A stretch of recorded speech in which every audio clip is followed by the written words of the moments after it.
C'est quoi ton but, que je fasse une phobie scolaire? Le mieux, c'est que tu passes du temps avec ton fils et que vous en profitiez pour vous parler. Si tu veux, je peux te remplacer ponctuellement au cabinet. Pourquoi pas? Bonjour. Franchement, il est super le remplaçant de Guillaume. Qu'est-ce qu'il a de si fabuleux? Mais en fait, j'étais crevé, Guillaume m'a prescrit des vitamines, alors que le docteur Totavel m'a prescrit un examen plus profond. Thomas était en train de me vanter les mérites de ton collègue. Il a peut-être diagnostiqué quelque chose que j'ai pas vu, hein. Il s'appelle pas Franck Vecchio et il est pas né à Brantôme le 1er octobre 66. C'est vrai cette histoire de fausse identité? Dans une autre vie, sous un autre nom, j'ai commis un acte irréparable. On formait un gang, les M13, avec ses règles, ses rites. C'est pour ce gang que tu as été amené à tuer un homme? Ouais. Comment tu fais pour encore accepter de voir ce mec? Écoute-moi, c'est ma vie privée. Et je te demande de ne plus jamais t'en mêler. Je veux plus vivre avec eux. Et tu vas dormir où? Chez Arnaud, après je verrai. Je suis contente que tu te sois confiée à moi, même si je sais que c'était difficile. Allô? On sait que tu es de retour, Franck Ruiz. On est vraiment bien sans elle. Qu'on soit noir ou blanc. Et si on tend la main pour elle, la vie est plus belle. J'ai eu beau l'appeler tout le week-end. Johanna m'a pas donné de nouvelles. On sait qu'elle est chez Arnaud, c'est pas comme si elle avait fugué. Elle a attendu que je sois partie en cours pour prendre toutes ses affaires. Elle m'a même pas laissé un mot, rien. Ah, mais comment on a pu en arriver là, elle et moi? C'est de ma faute, tout allait bien avant que j'arrive. Mais non, c'est moi la seule responsable. J'ai été trop laxiste. Depuis le départ de François, je lui passe beaucoup trop de choses. Blanche, tu te fais du mal pour rien. Tu es une très bonne mère. Dans une heure, elle passe le bac philo. Si ça se trouve, elle va même pas y aller. Mais bien sûr que si, elle va y aller, voyons. Si seulement je savais où habitait Arnaud, je pourrais aller lui parler. Eh ben, il vaut peut-être mieux que tu la vois pas en ce moment. Hein? Elle serait bien capable de se braquer encore plus. C'est son avenir qui est en jeu. Il faut pas qu'elle fasse n'importe quoi. Je viens avec toi au studio d'enregistrement. Je te lâche plus. Mais qu'est-ce qu'il y a? Tu retournes à l'appart et tu vas prendre tes affaires. Il est pas question que tu passes pas ton bac, Johanna. Et mind-toi, on a à peine le temps. Non mais laisse tomber, j'irai pas. De toute façon, le bac, ça sert plus à rien. Tu rigoles ou quoi? Ça t'ouvre toutes les portes. Bah attends, toi, tu fais quand même le métier que tu as, mais tu l'as jamais eu? Ouais, mais moi, si je l'ai pas eu, c'est pas par choix. C'est parce que j'étais nul à l'école. Mais t'as quand même une vie géniale, attends. Tu fais ce que tu veux et en plus, tu bosses avec les gens qui t'intéressent. Bon, alors je vais te présenter les choses différemment. Pour moi, si tu vas pas à ton examen aujourd'hui, je te considère comme totalement immature. J'ai Michel qui me remplace au cabinet cet après-midi.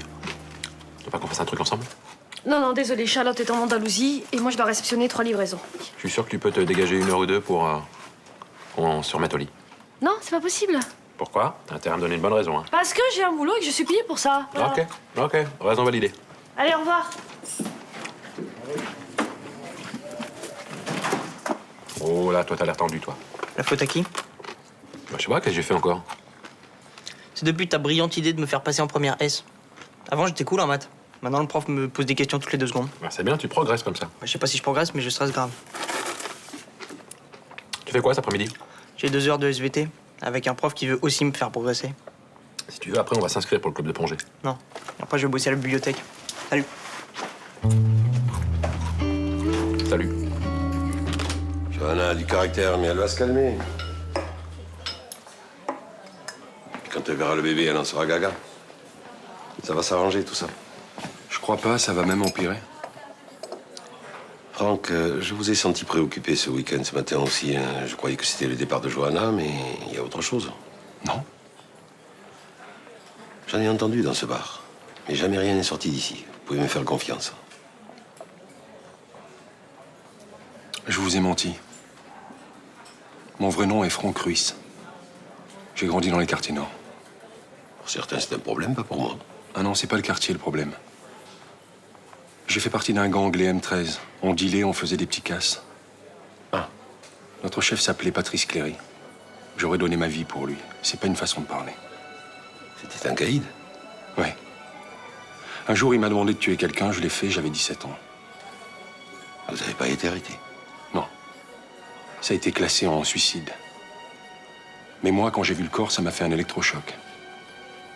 Alors j'ai quitté les M13 sans prévenir à la veille d'un gros coup. Et à cause de ma fuite, Patrice Cléry a failli se faire serrer. Et Blanche, c'est tout ça? Ouais. Elle a eu la générosité de me comprendre et de me pardonner. Mais si vous me jetez de votre café, je comprendrai. Pourquoi vous dites que ça risque d'empirer? Vendredi, j'ai reçu un appel anonyme. On m'a fait comprendre qu'on m'avait retrouvé. Ça, je l'ai pas dit à Blanche. Et vous pensez que c'est un ancien membre de votre gang? Si longtemps après?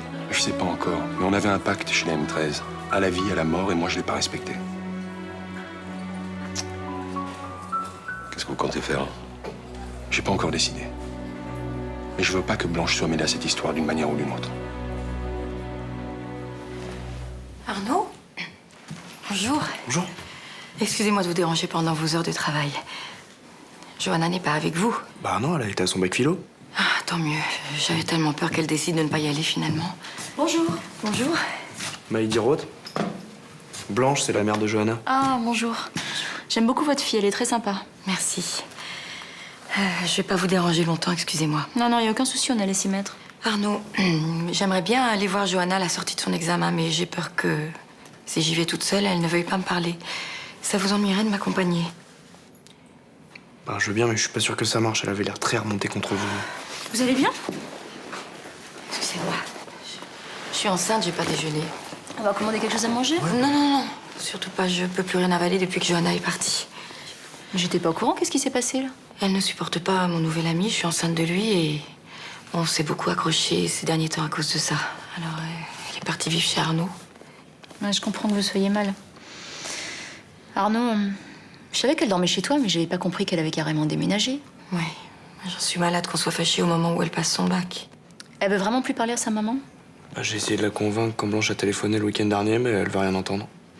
Écoute, il y a une seule chance que Johanna se réconcilie avec sa maman. Il faut que tu les aides. D'accord?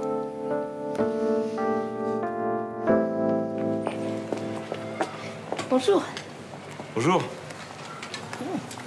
Vous avez une bien jolie montre. Ça vaut des sous, ça. Je m'y connais, j'ai été horlogère. Alors, il paraît que vous frayez avec la route? Oui, j'ai entendu dire que vous étiez allé au club Massalia. Effectivement, j'y ai été invité. Et vous voilà happé par le club très fermé des grands patrons de notre région.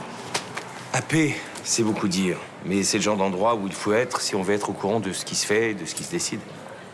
Ça ressemble à quoi? Ce sont des gens comme vous et moi. Ce sont pas plutôt des richards qui ne parlent que délocalisation, golden parachute? C'est un peu caricatural quand même. Je ne crois pas. Ils se soucient peu des travailleurs qu'ils emploient et qu'ils sous-payent. Vous vous trompez, j'ai été étonné de voir à quel point ils se sentent concernés par les questions sociales. Uniquement pour se donner bonne conscience. Mais enfin, pourquoi il pourrait pas y avoir de patrons humains? C'est un peu le problème dans ce pays, hein. Il faut absolument mettre une étiquette à tout le monde. Vous voilà de leur côté maintenant. Ça a été vite, hein. Je veux juste que ma carrière redécolle et j'essaie de me créer des réseaux. Quand on fréquente ces gens-là, on finit toujours par leur ressembler.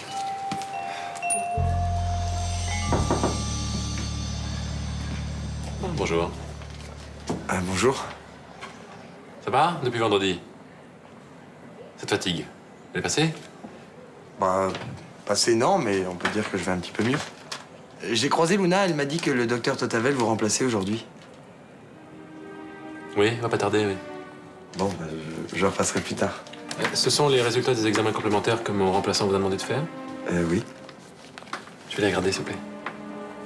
Bah, je voudrais pas vous déranger, surtout que vous avez pris une journée de congé, c'est pour en profiter, non? Non, mais ça m'intéresse. Je voudrais savoir s'il était vraiment indispensable de vous prescrire ces examens. Bah, disons, comme c'est le docteur Totavel qui me les a prescrits, j'aurais préféré voir ça avec lui. Oui, et puis comme moi, j'ai été négligent en ne vous proposant que des vitamines, c'est ça? Pas du tout. Salut, Guillaume. Monsieur Lenoir. Bonjour. Tombe bien, tu as un de tes patients qui t'attend. Je vous laisse, je ne voudrais pas vous déranger plus que ça. Qu'est-ce qui lui arrive? Bah, je crois que j'ai gaffé. J'ai reçu mes résultats d'analyse, mais je préférais les voir avec vous. Oh, vous inquiétez pas, on se connaît depuis longtemps avec Guillaume. Je vais arranger ça.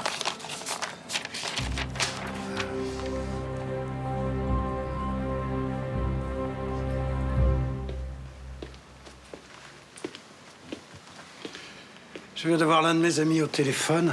Il m'a assuré que vous aviez fait forte impression sur les membres du club Massalia. Aussi, j'en ai profité pour proposer votre adhésion. Je vous remercie de votre confiance. Néanmoins, il y a un petit problème. Une partie des membres est hostile à votre venue. Pour quelle raison? Oh, pour 2 raisons. La première, vous travaillez pour Phénicie, dont la mauvaise réputation est tenace. Depuis que Frémont a quitté la direction, on ne peut plus rien reprocher à l'entreprise. Donc, ne vous souciez pas de ce point, il est sans conséquence. En revanche, le deuxième point est plus problématique. Les membres n'arrivent pas à vous situer. Eh oui. Êtes-vous un architecte, un entrepreneur, un Parisien opportuniste qui est venu faire de l'argent dans notre belle région? Je viens de remporter l'appel d'offres pour le terminal de l'aéroport de Marignane. Ça ne leur suffit pas pour comprendre que je suis un architecte? Ils aimeraient mieux vous connaître. Voilà. Aussi, j'ai pensé que s'ils lisaient un article de presse vous concernant dans un journal prestigieux, cela pourrait peut-être faire pencher la balance. Il y a le supplément Beaux-Arts de la Dépêche marseillaise qui a une très bonne image. Très bonne idée. Je vais leur demander d'envoyer un journaliste. Est-ce que vous êtes libre cet après-midi? Bien sûr. Ce qui m'ennuie, c'est que professionnellement, ça n'a pas été très brillant depuis que je suis à Marseille. J'ai surtout fait de la supervision de chantier. Mais pour la presse, voyez-vous, la réalité, ça s'arrange. C'est quand même un peu difficile de justifier 3 ans sans avoir conçu le moindre bâtiment. Eh bien, vous n'avez pas voulu créer votre propre cabinet d'architecte parce que vous ne vouliez pas accepter pour débuter des projets bas de gamme? D'accord. Et en plus, c'est pas faux. Alors, vous avez pris de la distance, de la hauteur, pour réfléchir à de nouvelles bases architecturales, de nouveaux concepts. Je crois que je pourrais m'en sortir. Mais la brucellose, qu'est-ce que c'est? C'est une maladie infectieuse avec un temps d'incubation très long. Comment j'ai attrapé ça, moi? Généralement, on attrape ça dans les pays pauvres en mangeant de la viande pas bien cuite. Ouais, vous n'avez pas trop de chance parce qu'en France, c'est plutôt rare. Mais c'est grave. On l'a décelé à temps, la maladie n'a pas eu le temps de se déclarer. Heureusement d'ailleurs. Et qu'est-ce que je risquais au juste? Avec une brucellose aiguë, vous êtes cloué au lit avec une forte fièvre. Ça peut même dégénérer en arthrite, voire même en méningite. Ben, je l'ai échappé belle alors. Comme vous dites, mais vous inquiétez pas. Je vais vous prescrire des antibiotiques et tout ira bien. Quand je pense, si vous m'aviez pas prescrit ces examens. Allez.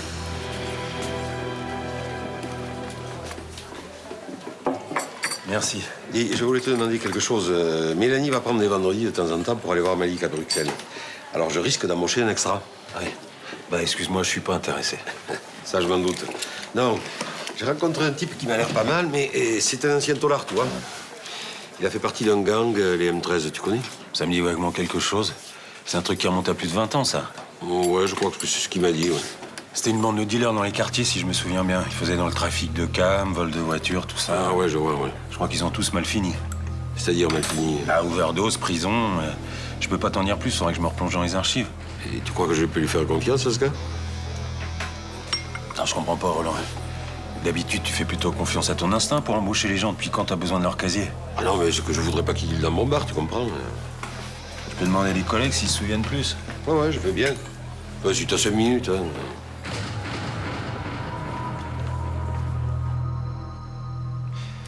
Je n'ai pas eu envie d'ouvrir un cabinet en arrivant à Marseille. J'ai préféré réfléchir sur une nouvelle manière d'aborder mon métier. Qu'est-ce que vous entendez par là? Je ne voulais pas concevoir de maisons préfabriquées ou faire de l'extension de bâtiments, donc j'ai préféré prendre du recul. Alors vous avez préféré faire conducteur de travaux à Phénicie. C'est une drôle de manière de prendre du recul, ça, non? J'en avais besoin. Vous savez, l'architecture évolue très vite et j'ai préféré réfléchir en profondeur à la place que je voulais y occuper. Vous n'avez pas répondu à ma question. Non, effectivement, il m'est arrivé de temps en temps de m'occuper d'un immeuble que construisait Phénicie. Il fallait bien que je vive. Donc, si je comprends bien, il vous a fallu 3 ans pour vous ressourcer. C'est long, non? Ça m'a permis d'arriver à la maturité nécessaire pour pouvoir répondre aujourd'hui à des appels d'offres comme l'Opéra de Bombay. Ouais. Vous n'acceptez que les projets mégalos, si je comprends bien. Non. J'accepte les projets qui me semblent intéressants, créatifs et enrichissants. Vous êtes un artiste. C'est pas à moi de le dire, c'est à vous. Vous connaissez Fabienne Duval? Oui, ma fille a travaillé avec elle comme stagiaire. Parce que comme on m'a prévenu, si vous voulez, à la dernière minute, je lui ai posé quelques questions sur vous. Et alors? Bah, elle ne m'a pas tout à fait donné la même version que vous. En fait, vous seriez venu à Marseille avec votre fille parce que vous avez des problèmes personnels. Effectivement, ma vie familiale était compliquée, mais je ne vois pas le rapport avec ma carrière. Bah, il paraît aussi qu'à Paris, vous avez du mal à vous en sortir. Ah non, c'est faux. C'est faux. Même après mon arrivée à Marseille, j'ai continué de collaborer avec de grands cabinets d'architectes parisiens. Ah ouais, vous pouvez me donner des exemples? Oui. Oui, Pierre Sartou, Augustin Rosenthiel, Jacques Rougerie et beaucoup d'autres. Qu'est-ce que tu fais là? Je traîne dans le quartier pour mater les filles. Quand elles sortent des examens, elles sont crevées, elles te tombent dans les bras. Ça s'est bien passé? Ouais, sans problème. Enfin, je pense. Je m'emmène boire un verre. Si tu veux, mais d'abord, il y a quelqu'un qui voudrait te voir. Oh putain, mais c'est pas vrai! Elle a réussi à t'embrouiller? Écoute au moins ce qu'elle a à te dire. D'accord, je sais que tu lui en veux, mais vous pouvez pas couper les ponts comme ça. Elle t'a ni frappé, ni jeté dehors. Faut relativiser un petit peu, tu crois pas?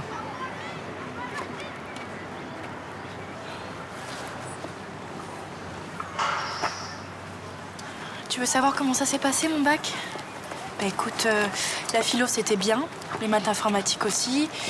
Et l'enseignement scientifique aussi. Voilà. Bah maintenant, je crois que tu peux y aller. Johanna, je t'en prie, arrête. Tu me fais du mal, tu le sais.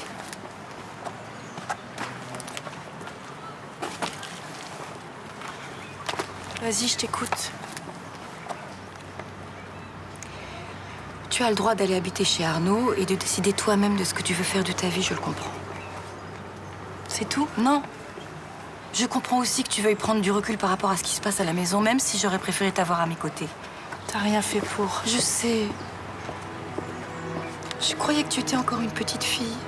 Et je me suis rendu compte ce week-end que tu étais en train de devenir une jeune femme.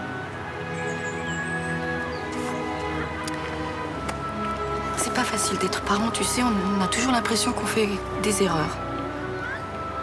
Je sais que je t'ai blessée et je m'en excuse sincèrement. Non, je te demande pas de t'excuser. Mais ça ne me coûte pas si ça peut débloquer la situation. Je reconnais que j'ai fait des erreurs. Mais c'est pas seulement toi, moi aussi j'en ai fait. Alors laisse-moi une chance. Je vais m'améliorer. Je veux qu'on reste ensemble et j'ai besoin de savoir que je suis là pour toi. J'ai besoin de toi, Johanna. J'ai besoin de te savoir heureuse. J'ai besoin de te dire aussi que quoi que tu décides, je t'aimerai toute ma vie. Tu es ma petite fille.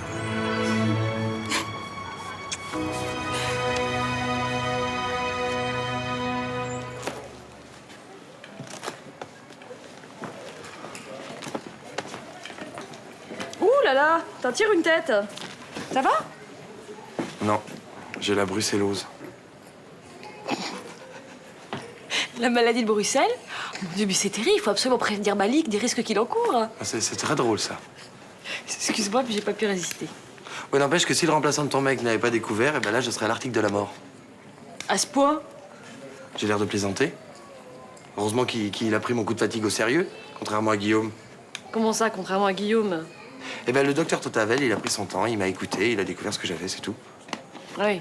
Tandis que Guillaume, lui, il t'a pris entre deux patients, t'as regardé le blanc de l'œil, t'as dit te mettre au lit avec un suppôt. Non, mais il m'a à peine ausculté. Il m'a prescrit quoi? Quelques vitamines, un peu de magnésium, alors que je risquais une véritable fièvre de cheval, même une méningite. Mon pauvre garçon. Tu sais, Luna, ton mec, il peut se tromper, hein, il est pas infaillible. Non, mais bien sûr. Mais tu n'es pas obligé de dire que c'est le pire des médecins. J'ai jamais dit ça. Mais tu l'as pensé très fort. Tu m'agaces.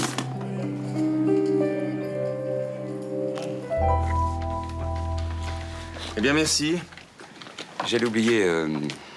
N'auriez pas une photo de vous, là, pour illustrer mon article? Julie, vous avez les clichés promotionnels quelque part? Oui, bien sûr. Oui, Madame Nodari, je vous demande 2 petites minutes, je vous reprends immédiatement. Excusez-moi, ça risque d'être long. Je vous en prie. Ça a été un plaisir. Au revoir. Au revoir. Voilà, je vous en donne plusieurs. Comme ça, vous pourrez choisir. Je vous remercie. Je pourrais également vous demander son CV? Monsieur Chaumette m'a dit de vous donner sa photo. Il ne m'a pas parlé de CV. Non, c'est juste pour pas faire d'erreur sur son parcours professionnel. D'accord. Je vais vous en sortir un. Donc, il serait d'accord pour me prendre? Et pour elle, il y a une école française là-bas? Bien. Je te rappelle. Bon, bah je vais y aller, hein. T'es sûr que tu veux pas rester dîner? Tu pourrais appeler Arnaud pour qu'il se joigne à nous. Non, c'est pas possible, ce soir, il faut que je révise. Comme tu voudras. Tu veux pas emporter un peu de poulet au citron? J'en ai fait hier soir. Je sais que t'adores ça. Non, c'est bon, t'inquiète, on a tout ce qu'il faut. Prends bien soin de toi, hein? Oui. Salut. Au revoir.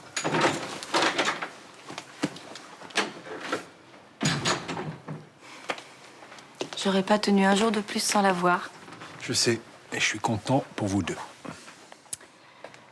Je sais que c'est pas facile, vous deux, mais j'espère que les choses vont s'arranger. C'était qui au téléphone? Ah, c'était un copain. J'ai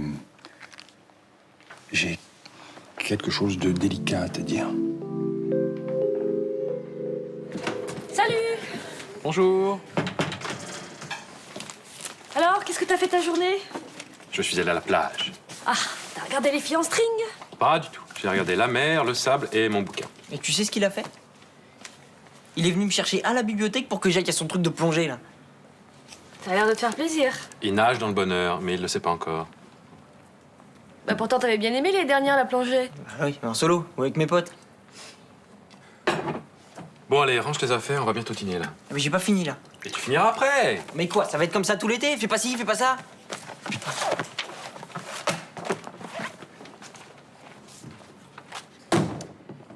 Fais gaffe, il va sûrement essayer de te noyer pendant les cours de plongée. Je l'aurai à l'œil. Et toi? Elle était ta journée? Ouais. Ah, tiens, au fait, j'ai vu Thomas. Tu savais que Totavel avait prescrit dans ton dos des examens? Oui, j'étais au courant. Au départ, je l'ai mal pris, puis je me suis dit que finalement Michel avait peut-être voulu se couvrir. C'est pas grave. Il a une brucellose. Une brucellose? C'est super rare, ça. Il avait aucun symptôme quand tu l'as vu? Aucun? Une chance de l'avoir découvert. Et t'as pas discuté avec lui quand il est venu te voir? T'as pas cherché à en savoir plus quand il t'a dit qu'il était crevé? Si. Je lui ai posé des questions habituelles. Qu'est-ce qu'il y a? Tu joues à quoi, là? Hein? Au docteur? Non, je me demandais, c'est tout. Il était fatigué. J'ai pensé que c'était le contre-coup de la mort de Nicolas. 4 mois après? C'est possible, écoute. Le corps résiste et puis d'un seul coup, il craque. T'as pas été très prudent quand même. Mais attends. Comment veux-tu que je diagnostique une brucellose? En faisant des examens. Bon, très bien. Écoute, demain, tu prends ma place au cabinet et puis moi, je vais travailler chez Charlotte.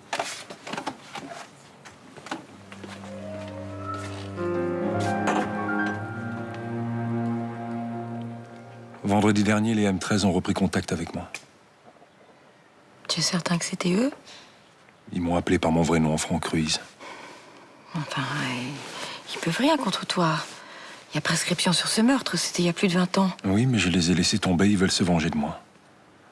Et je suis sûr que je m'en sortirai pas avec une simple raclée. Tu penses qu'ils pourraient te tuer? Le plus important, c'est toi et le bébé. Si je reste, je vous mets en danger, vous aussi. Alors j'ai pris une décision. Laquelle? Dis-moi. Je vais partir. Un copain m'a trouvé un gros chantier à Singapour, il y en a pour des mois. Je veux pas qu'on soit séparés. Il y aura un poste d'enseignante à l'école française là-bas. À Singapour. Oui. Tu partiras avec moi?